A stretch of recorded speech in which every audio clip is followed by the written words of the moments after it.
U.S. President Joe Biden said Monday that he stands squarely behind his decision to withdraw U.S. troops from Afghanistan, despite the stunningly swift fall of the country to the Taliban, which was completed with the takeover of the national government on Sunday in Kabul. Mr. Biden said in remarks this afternoon, after 20 years, I've learned that there was never a good time to withdraw U.S. forces. But he admitted that U.S. officials did not anticipate how quickly the situation in Afghanistan would deteriorate with the exit of those U.S. forces. Biden defended his decision, blaming Afghan security forces for their losses to the Taliban. He said the United States could not give them the will to fight for their future.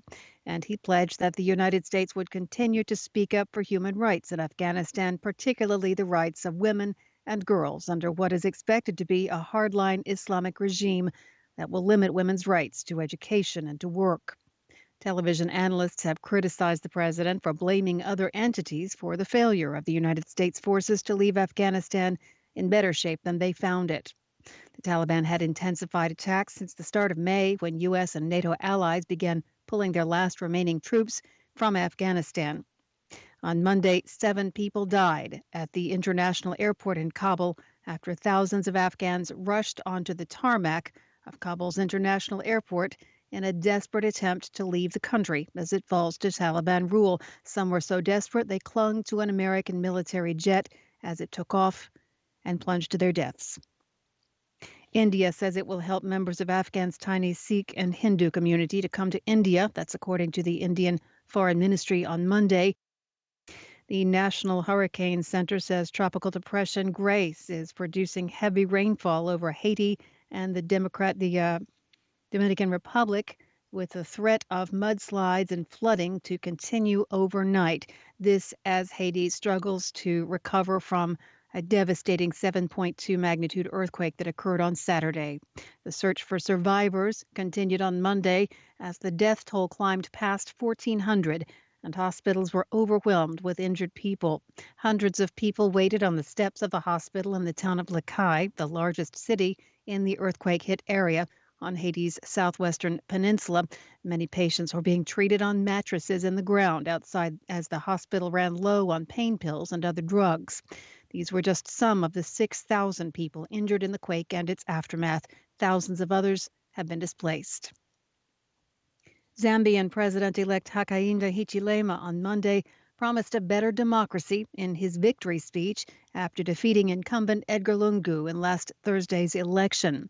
Lungu conceded defeat on Monday after the near-final results of the vote count made clear that Hichilema had gotten 50% of the vote needed to avoid a runoff.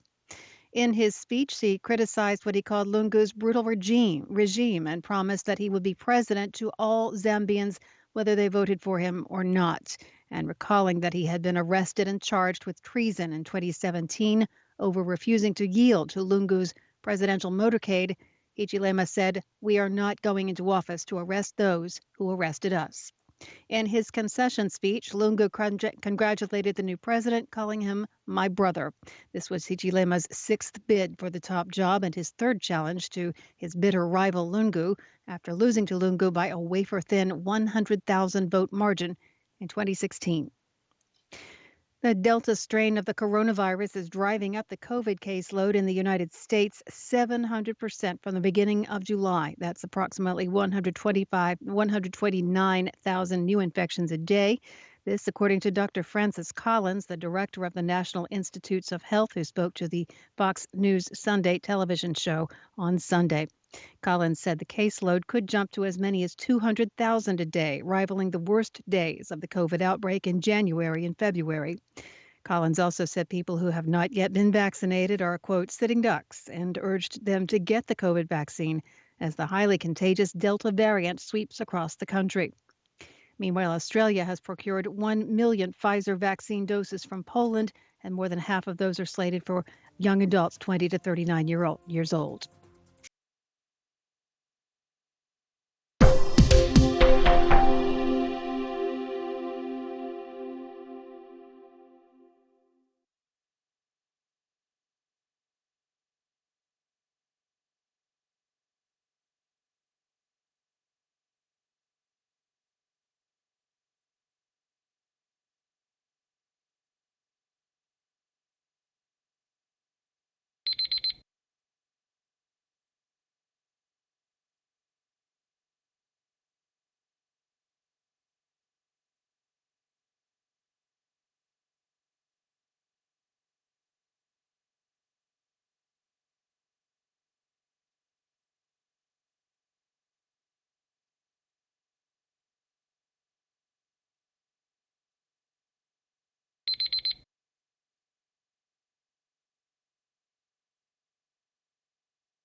Hi, thank you for watching.